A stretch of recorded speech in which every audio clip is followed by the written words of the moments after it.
Well, here we are with an old friend. John and I have known one another for a long time, a lot of years, John, which has been awesome. But you've also been great to this show. This is your fourth time being on, and Fantastic. so much because you're such a resource in this community. All those years you spent as the head of planning for the City of London. Now you've retired from that, but I just think you acquired so much knowledge and information, networking during that time. But what have you been doing since you retired from the city? Yeah, it's been great, Glenn, to have the opportunity to sort of spread my wings in a little bit different direction since I retired from the city. One of the things I've been doing is teaching at Western University in the geography department, urban development. I've also been involved in the human environments analysis lab, which is interesting lab at Western that deals with the physical spaces and how people use them. And actually, there's a lot of sort of food-based research that's being done in that lab. But I love to share the experiences that I've had over time. There's only one way to actually get experience, and that's to go through something and live the ups and the downs. And I find the students really, it resonates with them when they hear these experiences and I give them some of the details of what happened and the challenges and how we got through them. So that's been a lot of fun. I started a small consulting business called City Planning Solutions, and I'm doing some interesting work. Worked with Caledon a little bit on their fish plan. That's sort of the next growth frontier for Ontario, at least one of them out of the GTA area. And I'm doing some planning applications. I'm working with folks at Kellogg's, like a great new entertainment center that they've developed there. It's fantastic. And the master plan that I'm working on together with a group named Civic Planning and Design is going to be for a mixed use residential neighborhood there. Food, of course, is part of that one as well. So, and then there's just a whole host of other projects through the consulting business that I'm having fun with. And I'm doing some volunteer stuff, working with you with the food Yeah. bank, which has been really rewarding, a lot of fun, and really interesting stuff. I love working with you personally, and some other groups. London Community Foundation is one of them, and working in Soho, etc. So Yeah. it's been good, rewarding and busy. It's good. It's amazing how things have changed. Comes right into your wheelhouse, actually. I was just looking at it on the weekend, but 22,000 years ago, John, you and I weren't around then, but there were 3 million people on Earth. That was it. So that's roughly the size of Toronto, right? Yeah, In the yeah, whole yeah. Earth. And then in 1800, it was a billion. Hmm. Now it's eight times that. And it's soon going to go up to 10 billion before it levels off. But Interesting. in 2007, over 50% of the world's population began to live in cities. So you can just kind of see what's happening more and more as we become more, we were much more agrarian in the past, actually, just up until not all that long ago. But then all of a sudden, cities and metropolises and those kind of things became huge. And we've all moved into them. But all of those things not only require planning, where do people live, the spaces, things like that, that you've been working at, as you were saying. It's also how do you feed a population like that that's all in one area? And it's fascinating to me that the agrarian thing was supposed to be the thing where things kind of got all solved. Instead of being hunter gatherers, we all gathered together. We Hmm. lived in communities. We were able to grow. We were able to feed ourselves. It was great. And then all of a sudden, you're looking in Canada now, and you're seeing huge amounts of food insecurity. You're seeing food that's so expensive at the moment anyway, difficult to procure. Lots of local food that we're not really taking advantage of.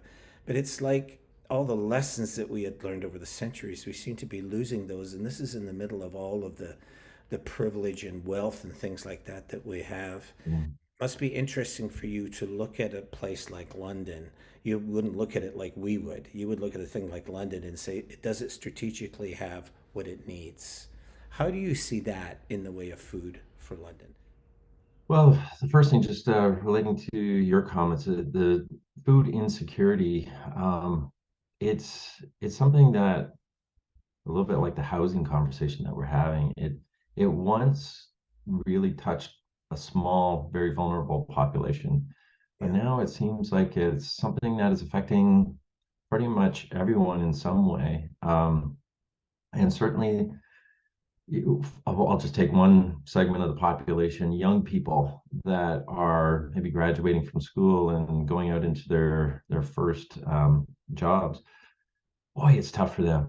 I think, Glenn, it's tougher than it was for me and for you, and trying to find affordable housing and Yeah, then going to the supermarket and finding the cost of food to be so high. So the story of food insecurity in cities, I think, has changed in terms of who it's influencing, and the way that maybe we should be looking at it is also changing.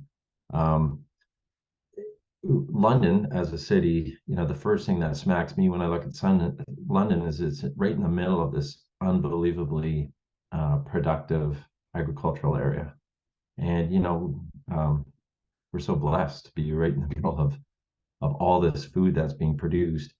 And yet it's amazing as a city in terms of the way that our access to food and the food chain, the supply chain that goes along with that, is generally the food is harvested and shipped out to somewhere else before it's then brought back to us as a city. I think that, yeah, just at a common sense level, is really inefficient, climate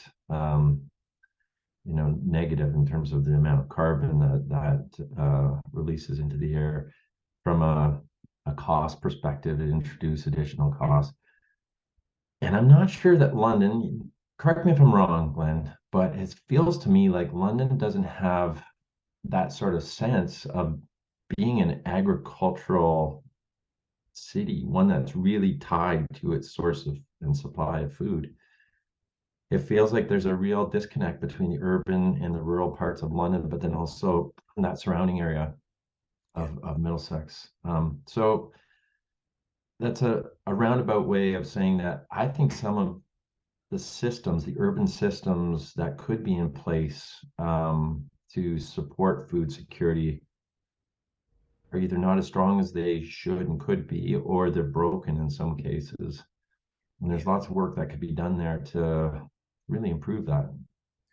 I was talking with Steve Bolton from Libro a few weeks ago. Of course, he's now retired from Libro, but he said Libro did a study just a few years ago and found out that Southwest Ontario is 4% of the land, growing land in Canada, but it produces 26% of the food product. Wow. Wow. So we've always been told that this is some of the best farmland in the world. We hear about all of that stuff. But the Yeah. reality is that we are punching way above our weight when it comes to food production. But where we're really struggling is that is not coming into London.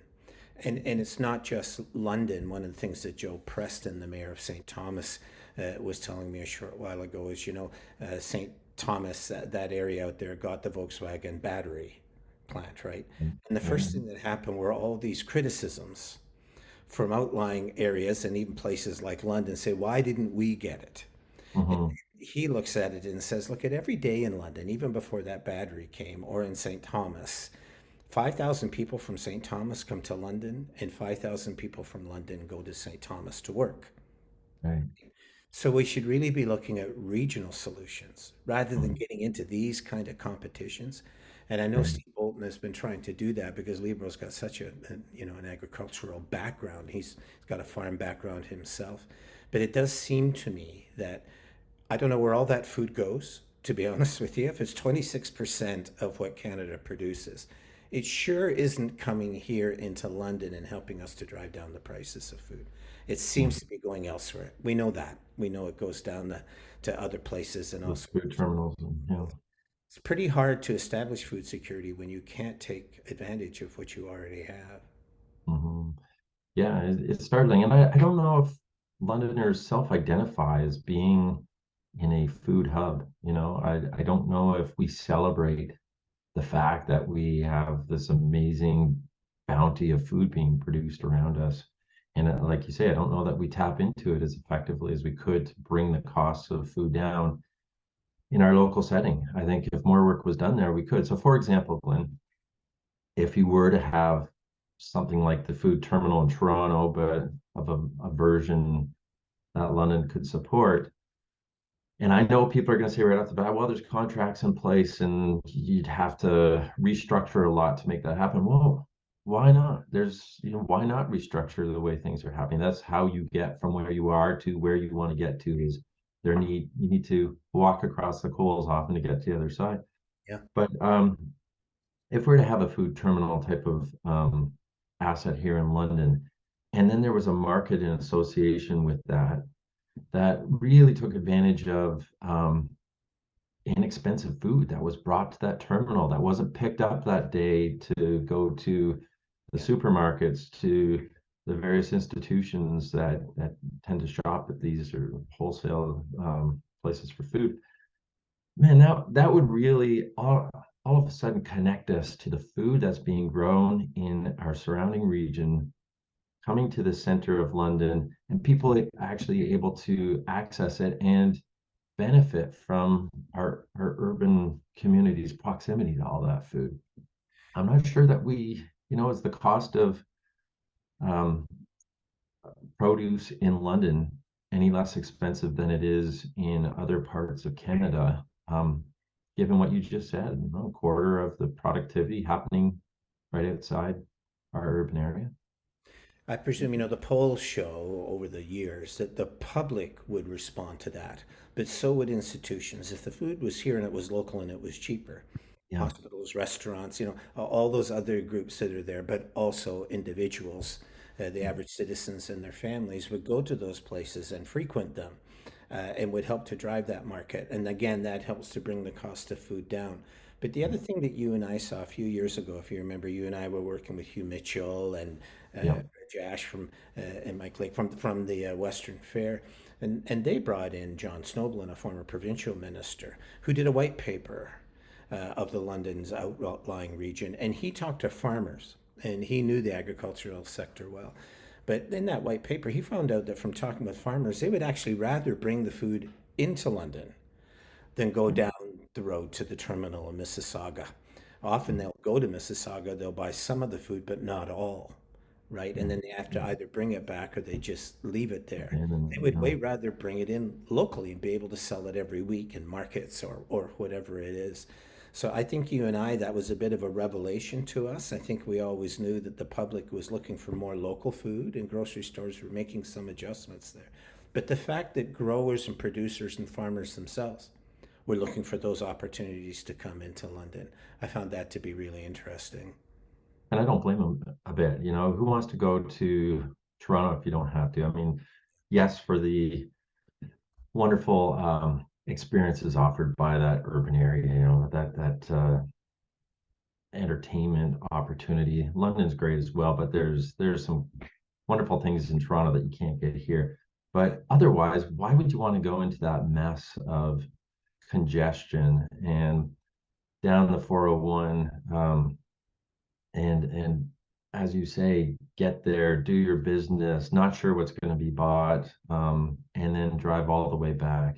But think of that from a carbon point of view as well. We talk about climate change. If we really mean it, we have to make all kinds of small changes to have a larger impact on how we're spewing carbon into our atmosphere. And imagine what the cumulative impact is of all of these farmers, trudging down 2 hours down the highway on a regular basis and coming back. And then the same types of trucks for Loblaws or for, the University Hospital or whoever goes down there. And there's lots of purchasers that'll go down there on a wholesale basis and they do the 2 hour truck drive and another 2 hours back. Mhm. It doesn't make sense from a climate perspective. It So doesn't there's make there's sense. lots of advantages. Yeah. Doesn't make sense from a food bank perspective either. That food goes down there, and whatever is purchased and sent out, that's fine. But the food that's left over, they often leave there in Yeah, ones that are there, and then that food is then distributed to food banks across the country, right? yeah, To help yeah, them. So by the time they get that food, it might be 3 or 4 days later. It yeah, might not be as good, but that food came right here from around London. right. So it just doesn't Mm. make any sense. And let's talk about that for 1 second, Glenn. You raised a really good point, is that the nutritional value of produce declines rapidly in the first 3 days or 2 to 3 days, you're losing like a large percent of over 50% of the nutrients offered by that produce. And that makes a difference. When you're talking about families, for example, with children that are consuming produce that in some cases are they're food insecure in particular. I mean, that's a big deal to get that additional nutrients Yeah. out of that produce. So that's I think it's worth thinking about. It's worth challenging the sort of it's always been this way structure of things and looking at how it could be different from a cost point of view, from a nutritional point of view, from a climate point of view, and even that social perspective of having markets, having a stronger connection with the region that feeds us. I think, as you know, I've been trying really hard lately to harp on this idea of food security, that that's Right, actually the answer to food insecurity. What happens in troubling economic times, it's happened in every recession. Um, Everybody then looks at food insecurity and they say, okay, this is all about helping hungry families, right, or however it is that we do that. But uh, food security is something totally different than that. Food insecurity is targeted to those people who are having trouble accessing food or affording food, storing food, whatever. Food security is actually for everybody, right? That's the way the United Nations says it. That's the way our own policies federally talk about it. That food should be available to everybody at a fair price. It's accessible, right? So it seems to me we can keep talking till the cows come home, pardon that allegory, but we can keep talking about that and trying to feed people that are hungry. Or we could turn London into a food city, and yeah, if you're able to make that food available to everyone and they can get local food, they get their choices, it's cheaper, it's accessible. If that kind of thing begins to happen, then families that are food insecure are able to afford that food. It drives down that cost, it just changes things. And I'm worried that as the economy really continues to struggle and go on in the way that it has, and let's say a recession comes, everybody will think about food as, oh man, we got to get this stuff to the people that really need it. But really, the answer to any city is to have food for everyone. Do you see it that way, or do you think it's changed so much over time that we really don't consider food security much anymore?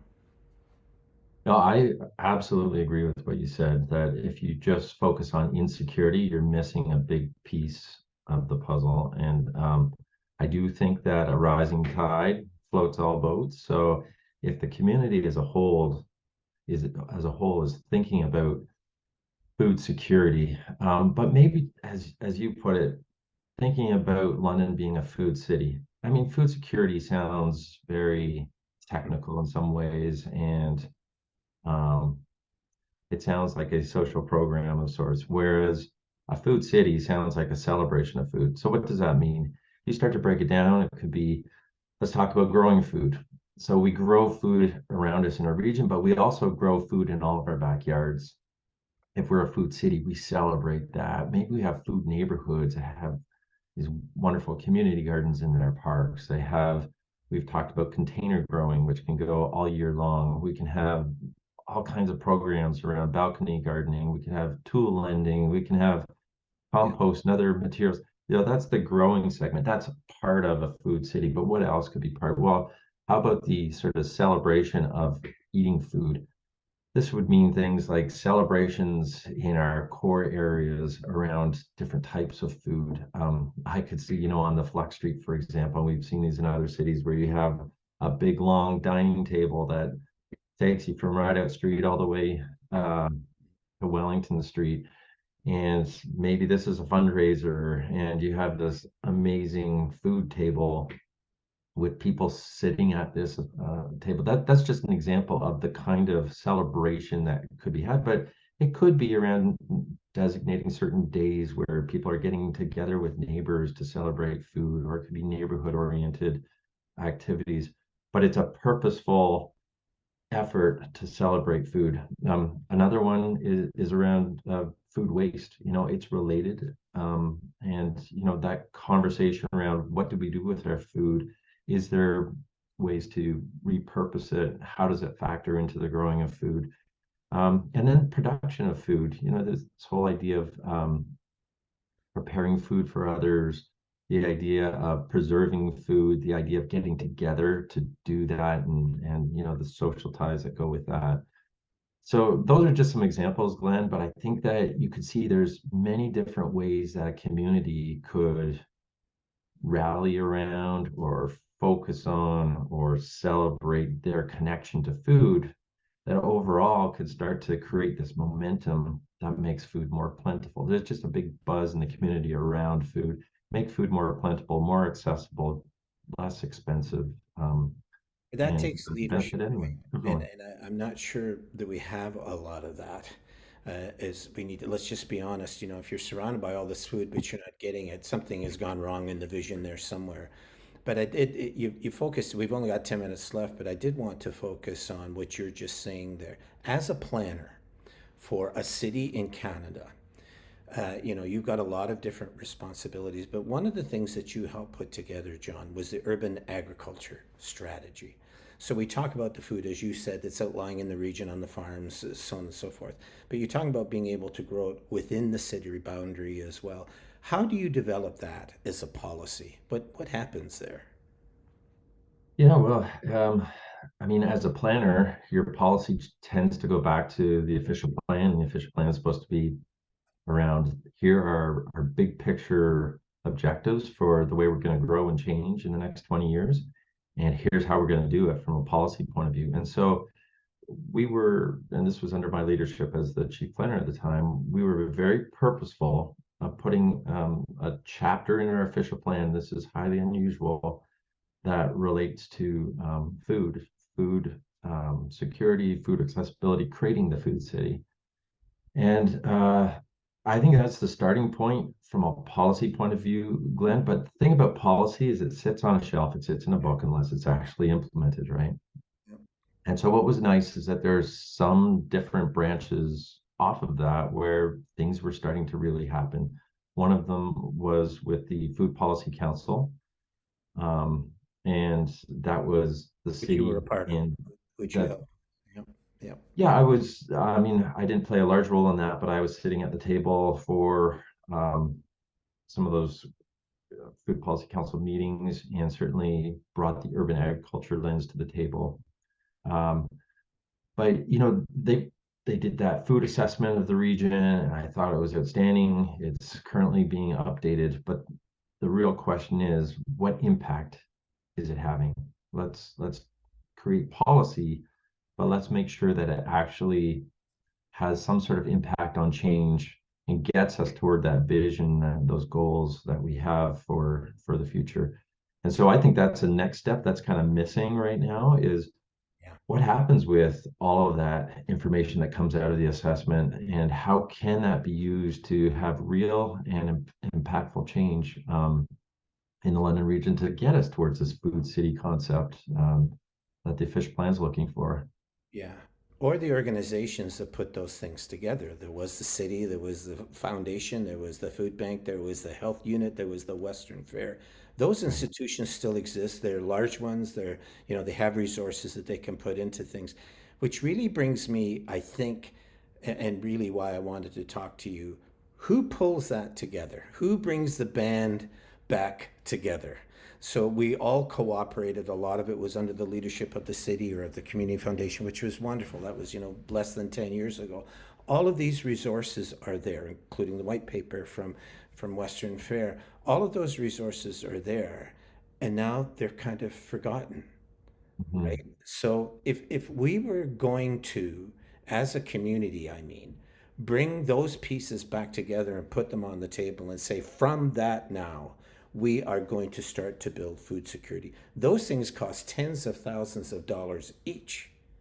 Each Mhm. one of those things, they were funded by the food bank, the city, and the foundation and others. So, I mean, these are tools, really, really good tools. That one is being updated, as you said, about the community assessment. We've only got 5 minutes left, but in your mind, John, you've been involved at all sorts of different levels. Who brings that band back together?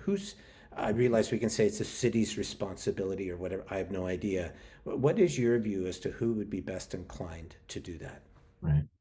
The first thing I'd say is I do think that the city's doing lots of positive things around food, including the community gardens work that's being done, um, and some of the work around social programs on food and community centers and what they're doing to provide access to food, et cetera. Lots of support for different groups out there.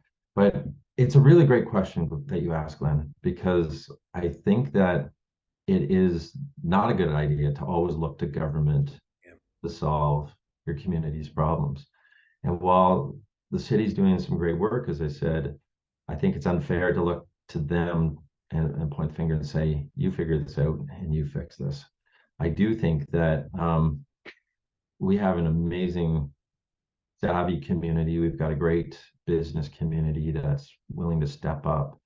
I think that there needs to be somebody that grabs this issue and runs with it, and yes, brings in the city, brings in the chamber, brings in the various social groups that are involved, and of course brings in the agricultural community very importantly.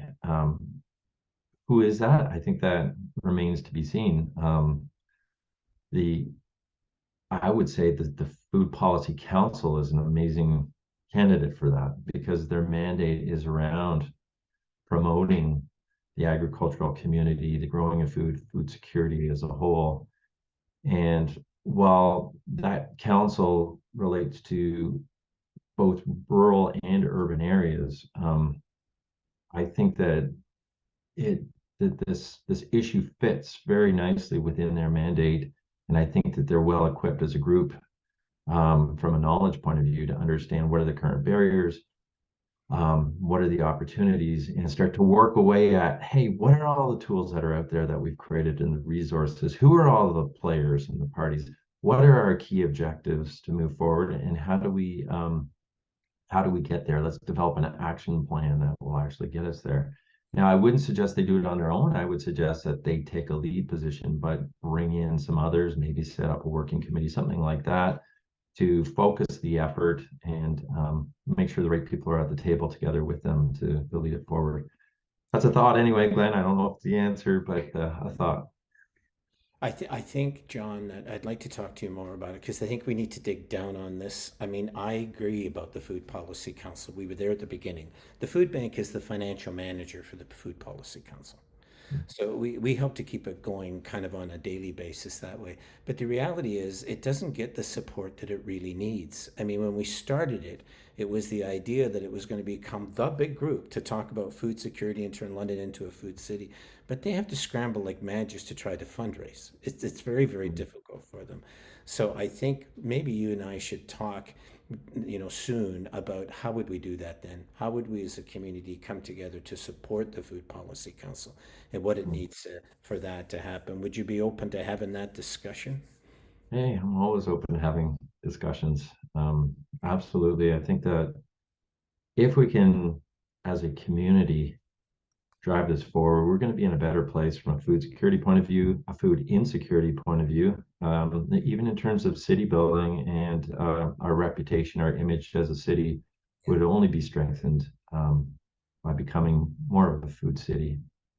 Well, I remember what you said at the time of we were at the market when we had the announcement for the food assessment and upstairs at the market. But I remember you and I talking then, and you said, the reason why the city really supports this idea of the Food Policy Council and the assessment is because it shouldn't so much come from the city, it should come from community. And we as a city should look to them to help to, work out policies and research and things like that that'll help us. I think we should talk more about that next time, John, because I think you're right.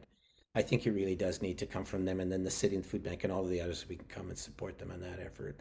Let's talk about that next time. But I really appreciate you coming and talk about this. It seems like you and I were just out for a drink a couple of weeks ago, and all we ever talk about is food. But we need to talk about it. It needs to be looked at and developed in a different way. So thank you for this, John. I really appreciate it.